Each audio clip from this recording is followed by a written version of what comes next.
Hello friends, dream series channel में आप सभी का स्वागत है। Uttar Pradesh R O polity की आज हमारी 8वीं क्लास होगी, जिसके तहत आज हम पढ़ेंगे राज्य के नीति निर्देशक तत्व। उत्तर प्रदेश आर ओ के एग्ज़ाम की डेट आ गई है। आप लोग तैयार हो जाइए। आपके पास आज से सिर्फ 70 दिन बाकी हैं। 11 फरवरी 2024 को आर ओ का एग्ज़ाम निर्धारित किया गया है, संडे वाले दिन।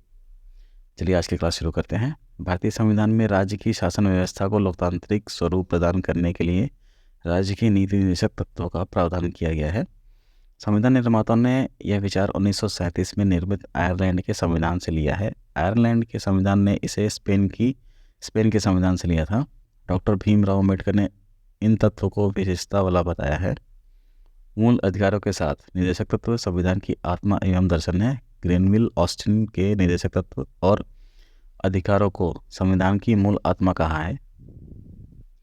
राज्य के नीति निर्देशक तत्वों का वर्णन संविधान के भाग 4 में अनुच्छेद 36 से 51 तक किया गया है।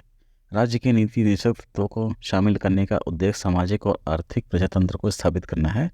हालांकि सभी तत्व न्यायालय द्वारा प्रवर्तनीय नहीं है।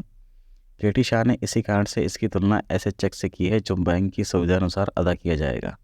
भारतीय संविधान में निम्नलिखित निर्देशक तत्वों को शामिल किया गया है। अनुच्छेद 36 के अनुसार नीति निर्देशक तत्वों के संदर्भ में राज्य की परिभाषा अनुच्छेद 36 में शामिल है। अनुच्छेद 37 नीति निर्देशक तत्वों के उपबंध न्यायालय द्वारा लागू नहीं है। इसके सिद्धांत देश के संचालन में मूलभूत हैं। राज्य का यह कर्तव्य है कि वह इन सिद्धांतों को कानून बनाकर लागू करे। अनुच्छेद 38 राज्य लोक कल्याण की अभिवृद्धि के लिए सामाजिक व्यवस्था बनाएगा।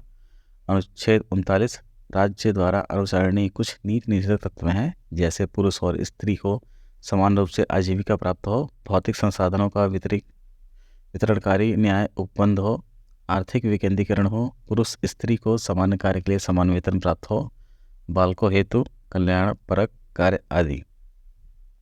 अनुच्छेद 39 में समान न्याय तथा निःशुल्क विधिक सहायता का प्रावधान है।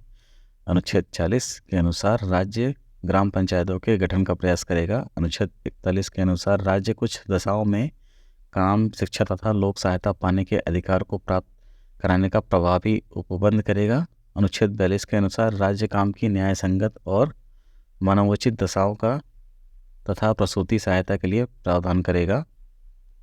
अनुच्छेद 43 के अनुसार राज्य कर्मकारों को उचित मजदूरी तथा कुटीर उद्योगों के संवर्धन करने का प्रयास करेगा। अनुच्छेद 43 के अनुसार राज्य लोगों के प्रबंध में कर्मकारों की भागीदारी सुनिश्चित करेगा। अनुच्छेद 44 के अनुसार राज्य भारत के संपूर्ण राज्य क्षेत्र में नागरिकों के लिए एक समान सिविल संहिता लागू करने का प्रयास करेगा। अनुच्छेद 45 के अनुसार 6 वर्ष से कम आयु के बालकों के लिए प्रारंभिक बाल्यावस्था देखरेख और शिक्षा का प्रबंध करेगा।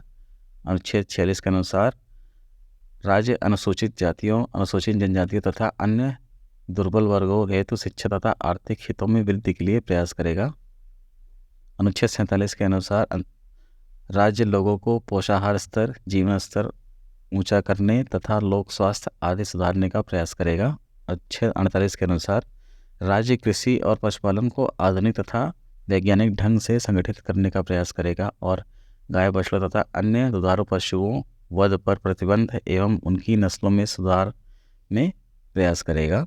अनुच्छेद 48 के अनुसार पर्यावरण का संरक्षण एवं संवर्धन और वन तथा वन्य जीवों की रक्षा 42वें संविधान संशोधन अधिनियम 1976 द्वारा प्रतिस्थापित किया गया है।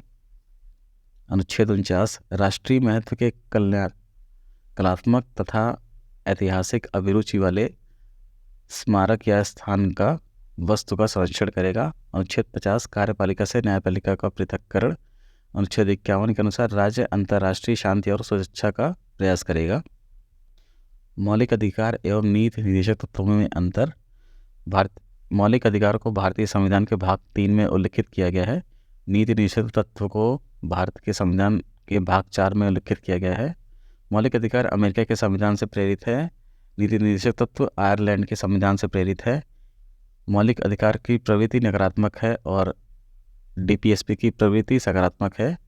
मौलिक अधिकार वाद्य योग्य है, इसके उल्लंघन पर न्याय द्वारा इसे लागू कराया जाता है, जबकि नीति निर्देशक तत्व में ये गैर वादी योग्य है, इसे न्यायालय द्वारा लागू नहीं कराया जा सकता है।